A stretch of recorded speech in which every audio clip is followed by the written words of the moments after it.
নমস্কার বন্ধুরা, শুভ সন্ধ্যা। কেমন আছেন সবাই? আশা করি সবাই ভালো আছেন, সুস্থ আছেন। আমিও বেশ ভালো আছি, আগের থেকে একটু ভালো আছি। কেননা আমার যে ঠান্ডা লেগেছিল কিছুদিন, মানে কি পরশুদিনই তো আমি ভিডিও পোস্ট করেছি মনে হয়। তো এখন আমার শরীরটা একটু ভালো আছে। তো তাই ভাবলাম সারাদিন তো কোনো ভিডিও আমি বানাইনি, তাই রাত্রিবেলা ভাবলাম ভিডিও স্টার্ট করো। রাত্রি মানে আমি আপনাদেরকে সন্ধ্যার শুভেচ্ছা জানাচ্ছি, কিন্তু এখন বাজে 8টা বাজতে যায়। তবে কালকে তো ক্রিসমাস ডে, যেহেতু আজকে বুধবার, কালকে বৃহস্পতিবারে তো কোনো ভালো মন্দ জিনিস বানানো যাবে না, আমিষ টামিষ কিছুই হতে পারবে না। তো যাই হোক, সবাইকে অ্যাডভান্স মেরি ক্রিসমাস, বড়দিনের অনেক অনেক শুভেচ্ছা জানাই আপনাদেরকে। সবাই ভালো থাকবেন, সুস্থ থাকবেন, কেয়ারফুলি থাকবেন, ঠান্ডার থেকে একটু কেয়ারফুলি থাকবেন। তো চলো, এখন আমি রান্নাঘরে চলে এসেছি। তবে এখানে দেখো বন্ধুরা, বরমশাই নিয়ে এসছে চিকেন, মানে 300 গ্রামের মতন, বেশি চিকেন আনেনি। দিনের বেলাও তো চিকেন কষা খেয়েছিলাম, তো তাই জন্য এই বেলা হচ্ছে কম করে চিকেন নিয়ে এসছে। দুবেলা চিকেন খেতে আমার তো একবারই পছন্দ না, তো তাই জন্য বরমশাই বললো আমি অল্প করে চিকেন এনেছি, তুমি একটু পকোড়া বানাও। তো আজকে আমি ভেবেছিলাম যে আজকে হচ্ছে মানে গ্রিন পকোড়া বানাবো। গ্রিন পকোড়া বানাতে গেলে অনেক মানে লঙ্কা দরকার, তার মধ্যে একটু পুদিনা পাতা, ধনে পাতাও দরকার। তো লঙ্কা দিলে তো এরা কেউ খেতে চাইবে না। তারপরে গ্রিন পকোড়া আমি প্রথমবারই বানাবো, এরা খাবে কি না, তো তাই জন্য ভাবলাম যে না, আজকে না, আর কোনো দিন বানাবো। তবে আজকে যেরকম সিম্পল পকোড়া বানানো সেরকম বানাবো, কিন্তু কিছুটা আমি দোকানে পকোড়া মতন টাচ দিয়েছি। এখানে দেখুন, কর্নফ্লাওয়ার পাউডার, আদা রসুন একটু পেস্ট, তারপরে হলুদ গুঁড়ো, লঙ্কা গুঁড়ো, চিকেন মশলা, তার মধ্যে আমি সাদা তিল ব্যবহার করেছি। আমাদের এখানে দোকানে তো এরকমই সাদা তিল আর কারি পাতা এরকম হচ্ছে চিকেন পকোড়ার মধ্যে এরকম দেয়, কিন্তু আমার বেশ ভালো লাগে না। কিন্তু বর্মশাই যখন নিয়ে এসেছিলো একটা তিলের প্যাকেট, বললো যে এটা একটু দাও, তা ভাবলাম যে না দিয়ে থাকবো কীরকম, তো তাই জন্য একটু তিল দিয়ে আর ধনেপাতা কুচি দিয়ে এইভাবে আমি মিক্স করে নিচ্ছি। মিক্স করে কিছুক্ষণ রাখার পরে তারপরে পকোড়াটা গরম গরম ভাজা করব। অবশ্যই পরোটা হবে, তো পরোটাটা আগে করে নেব, পকোড়া ভাজাটা তারপরে করব। তো এখানে দেখো বন্ধুরা, আমি এখানে কত সুন্দরভাবে ম্যাগনেট করছি। আর হ্যাঁ, লাস্টের দিকে একটু ফুড কালার দিব। আর গ্রিন পকোড়া যেটা বানাবো বলছিলাম, ওর মধ্যে কোনো ফুড কালার দরকার হতো না। এই গ্রিন কালারে যে ধনে পাতা, পুদিনা পাতা, কাঁচা লঙ্কা, এইটাই মিক্সিতে গ্রাইন্ড করে দিলেই কালারটা চলে আসতো, আমার কোনো ফুড কালার ব্যবহার হতো না। তবে এখানে যেরকম আমি প্রত্যেক দিনের মতন করি সেই রকম এটা করছিলাম। তবে খেতে কিন্তু অসাধারণ লাগে, আপনারাও এরকম করে একবার খাবেন। যেও করে খেয়েছেন সে অবশ্যই জানেন তার স্বাদ কত লাগে, আর যে না করে খেয়েছেন একবার এরকম করে খাবেন, দেখবে অবশ্যই ভালো লাগবে। তবে এখানে দেখো, আমি ম্যাগনেট করে নিচ্ছি ভালোভাবে, হাতের সাহায্যে ম্যাগনেট করে তারপরে কিছুক্ষণ আমি ঢাকা দিয়ে এটাকে রেখে দেবো। দেখো বন্ধুরা, আমার পকোড়াটা পুরো মাখানো কমপ্লিট, মানে পকোড়া হওয়ার জন্য মাংসটা মাখার কমপ্লিট, সরি আমি ভুলভাল বলে দিয়েছি। আর অল্প মাংস এনেছে, দিনের বেলাও হয়েছিল। এই যে এখানে মাংসর কষা করেছিলাম, এই যে দেখো, তোমরা কেউ বিশ্বাস করবে না, এইটুখানি রয়েছে, মানে 2 পিস মতন রয়েছে। আর খেতে ইচ্ছে করছিল না, তাই বাবুরমশাইকে বলেছিলাম ডিম আনতে।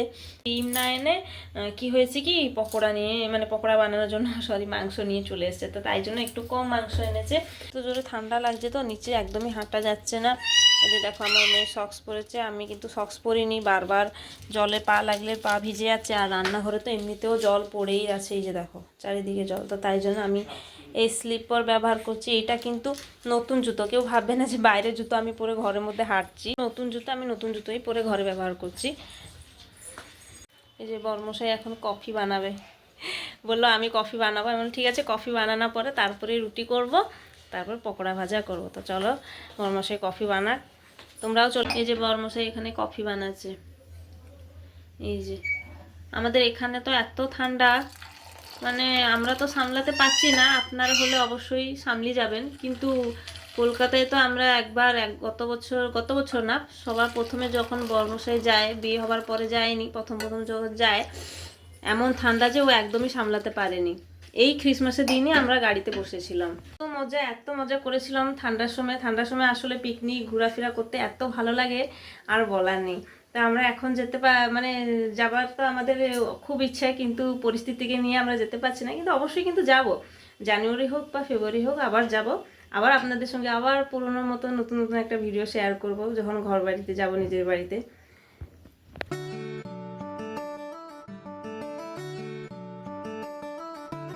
বন্ধুরা, এখানে আমি রুটি করছি, এইরকমই রুটি করে তার মধ্যে এই যে তেল একটু দিয়ে সেঁকে দিচ্ছি, হয়ে যাবে পরোটা। আর কোনো পরোটা শেপ দিয়ে আমি বেলছি না, এইভাবেই রুটির মতন গোল গোল হবে।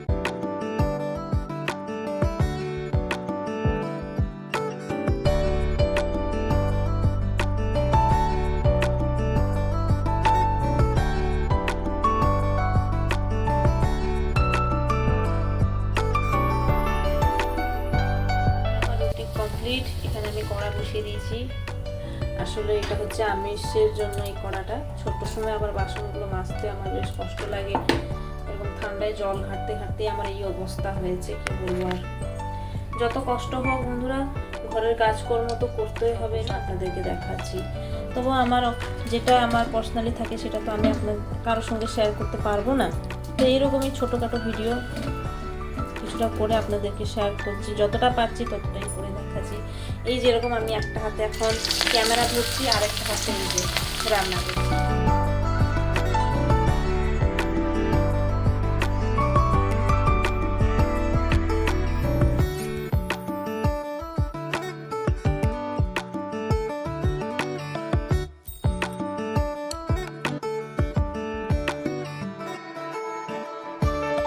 এদিকে দেখো বন্ধুরা, আমার হাফ পকোড়া ভাজা হয়ে গেছে, আর হাফ কড়াতে দিয়ে দিয়েছি। অল্প ছিল তাই দুভাগ করেই ভাজা করে নিয়েছি। কত সুন্দর কালারটা এসছে না, ক্রিস্পিও হয়েছে বেশ ভালোই।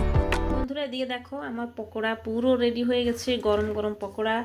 এই যে কত সুন্দর দেখতে লাগছে না। আর এখানে দেখো আমি কি কি ওর সঙ্গে কেটেছি।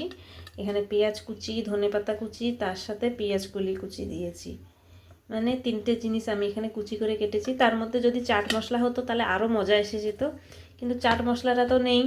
তো যাই হোক, যা আছে ওটা দিয়ে কাজ চালিয়ে দিব। আর এই ঠান্ডার সময় বর্মশাই বলছে আর দোকান যাবে না।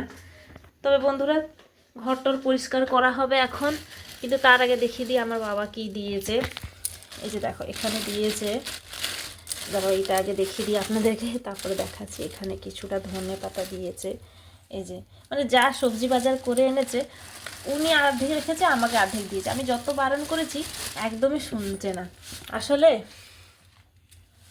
মা বাবা তো মন বুঝে না, যতই মেয়ে না বলুক না কেন ওটা দিবেই দিবে বলো। আর এখানে দেখো একটা ফুলকপি দিয়েছে। কি বলবো, এগুলো দেখাতে আমাকে বেশ হাসি পাচ্ছে, কিন্তু কি বলবো, এটাই আমার কাছে অনেক মূল্যবান বন্ধুরা, এটা আমার কাছে অনেক মূল্যবান। আপনারা ভাবতে থাকবেন কি সব দেখাচ্ছে, অল্প অল্প কি সবজিগুলো দেখাচ্ছে, কিন্তু আমার কাছে এই অল্প হোক বা কম টাকার জিনিস হোক না কেন, এটার আমার কাছে অনেক মূল্যবান। এখানে দেখো সিম আছে, এই যে মোটা মোটা সিম। আর এখানে হচ্ছে ধনেপাতা, আমার ধনেপাতা খুব পছন্দ। এই যে পালং শাক 1 আঁটি দিয়েছে। আমি বললাম 1 আঁটি নিয়ে কি করব, তবুও জোর করে দিয়েছে। ভাবছি এটাকে মুসুর ডালে দিয়ে করব। আর এখানে ফুলকপি আছে, ফুলকপিটা ভাজা হবে, না হলে কষা হবে, যেটা হলে হবে। আর এখানে দেখো টমেটো কীরকম একটা দিয়েছে দেখো। আরও বলছিল নিয়ে যাই, বললাম না না কী হবে, আমার কাছে কি নেই, তুমি এগুলো কী দিচ্ছ বলে আমি বকছিলাম। আর এখানে দেখো, মিষ্টি মিষ্টি পেয়ারা 5টা ছিল। আমি এখন রান্না করতে করতে একটা খেয়ে ফেলেছি। এই যে খুব মিষ্টি, এই যে দেখো খুব মিষ্টি মিষ্টি পেয়ারা। মানে এটা দিয়েছে আমার জন্য না, এটা দিয়েছে আমার পাখির জন্য। পাখি একটা খেলে আমি 2টো খাই, পাখির নামেই আমি খেয়ে ফেলি। আর এই পেয়ারাটা ওকে তো দিব, ওর জন্য তো আছে। আর আমরা 2টো পেয়ারা হচ্ছে মাখা করে খাবো। কীরকম মাখা করব সেটা আপনাদেরকে শেয়ার করব কালকে। জানি না আজকের ব্লগটা অর্ধেকটা থাকবে, আবার আরও অর্ধেক কালকে সকালবেলা পূরণ হবে। রাত্রিবেলা তো বেশি দেখাতে পারবো না বন্ধুরা। এই যে দেখো এই সবজি কটা আমার বাবা দিয়েছে, এটাই আমার কাছে অনেক মূল্যবান বন্ধুরা। আর তার সাথে আরেকটা জিনিস দেখাবো যেটা আপনারা দেখলে আরও হাসবেন। এই যে এরকম পেঁয়াজ কলি 2টো দিয়েছে, একটা আমি এখন কেটে দিয়েছি, আরেকটা এই যে।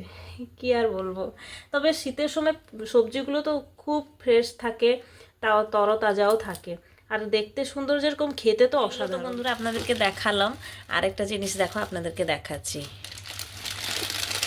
আপনাদেরকে কার কার ভালো লাগে আমাকে অবশ্যই বলবে। এখন তো কেউ বেশি এরকম হাতে মানে সাবান ঘষতে কেউ ভালোবাসে না, কিন্তু আমার বেশ ভালো লাগে। এই যে দেখো আমার দেশের সাবানগুলো খুব ভালো লাগে। এই সাবানগুলো দেখলে প্রচুর আমার দেশের কথা মনে পড়ে। এই যে এটাকে বাইট সাবান বলে, যে জামা কাপড়ে মানে করার জন্য, জামা কাপড় পরিষ্কার করার জন্য। এই যে দেখো কত সুন্দর, মানে এটা দেখলেই আমার দেশের কথা খুব মনে পড়ে। এই সাবানগুলো আমি ব্যবহার করি, আমার খুব ভালো লাগে। এমনিতে তো আমি সার্ফ ব্যবহার করি, কিন্তু তার সঙ্গে এই সাবানটাও কাছে থাকলে তো আমার আর কোনো কিছু চাই না। আমার এই সাবানগুলো খুব ভালো লাগে জামা কাপড়ে কাচতে, আর ভালো পরিষ্কারও হয় বন্ধুরা। দেখো এই সাবানগুলো, এখানে 3টে আছে এই সাবান। এদিকে দেখো বন্ধুরা, রান্নাবান্না হয়ে গেছে, আমি এখানে খেতে বসে গেছি, মানে আমরা সবাই এখানে খেতে বসে গেছি। এখান থেকে কিন্তু ব্লগটা শেষ নয়, আবার দেখাবে কালকে আবার মর্নিং ব্লগে। সবাইকে মেরি ক্রিসমাস। বন্ধুরা, সবাইকে বড়দিনের অনেক অনেক শুভেচ্ছা আর মেরি ক্রিসমাস আর হ্যাপি নিউ ইয়ার অ্যাডভান্সলি সবাইকে। এখানে দেখো বন্ধুরা কত কুয়াশা পড়েছে, এখন বাজে 7:30, আর 7:30টার সময় দেখো এত কুয়াশা পড়েছে যে পুরো ধোঁয়া। আমি তো অনেক ভোরবেলা উঠেছি, 4টের সময়, রাত 4টের সময় আমি উঠেছি। দেখো দূরের দিকে দেখো কত জোরে মানে ঝাপসা দেখা যাচ্ছে, আর এত কুয়াশা পড়েছে যে চারিদিকে ধোঁয়া। এই সময় যদি একটু বাইরে যেতাম তাহলে ভালো হতো। মেয়ের তো স্কুল ছুটি দেওয়া হয়ে গেছে, যদি স্কুল খোলা থাকতো তাহলে বাইরে গিয়ে আপনাদেরকে দেখাতাম। তবে এখানে দেখো কত মানে কুয়াশা পড়েছে, আর বেশ সুন্দর লাগছে, প্রচণ্ড সুন্দর লাগছে। দেখো বন্ধুরা, আমি এই যে আমার ফুল গাছটাকে আপনাদেরকে দেখাচ্ছি। দেখো ফাইনালি কত সুন্দরভাবে ফুটে গেছে। আর আজকে এখান থেকে একটা ফুল নিব, আমার প্রভু জগন্নাথকে প্রথমে আমি অর্পণ করব। জগন্নাথের মাথায় প্রথমে এই ফুলটা লাগাবো, তারপরে বাকি ফুল একদিন করে সব ঠাকুরেরকে লাগাবো। কিন্তু আজকে বড়দিনের সবার প্রথমে এই ফুলটা আমি ঠাকুরের মাথায় লাগাবো। সুন্দর হয়েছে না? বেশ সুন্দর লাগছে। দেখো কালারটা অরেঞ্জ ইয়েলো পুরো একদম মেশামেশি, মানে পুরো আগুন যেরকম কালার সেরকমই লাগছে, কিন্তু বেশ ভালো লাগছে আমাকে। দেখো কত সুন্দর হয়েছে না? ছোট্ট প্রজাপতি কত সুন্দর বসে আছে। এই যে দেখো ফুলের গাছের মধ্যে, আর এখানে দেখো ফুলগুলো কত সুন্দর হয়েছে, আমাকে বেশ ভালো লাগছে প্রজাপতিটা। দেখো দেখো বন্ধুরা, তুলে নিয়ে যাচ্ছি। এটা আজকে প্রভুকে এই ফুলটা লাগাবো। খুব ভালো লাগে একটা নিজের নতুন গাছে যদি ফুল আসে যদি। আর এখানে দেখো ফুলের সংখ্যা দিনে দিন কমে যাচ্ছে, এই যে কুয়াশা পড়ছে তো তাই জন্য ফুল এতটা ফোটে না। জবা ফুল যেরকম সেরকম আছে, কিন্তু সাদা ফুল একদমই নেই। দেখো আর দেখো এই ফুলটা কত সুন্দর লাগছে।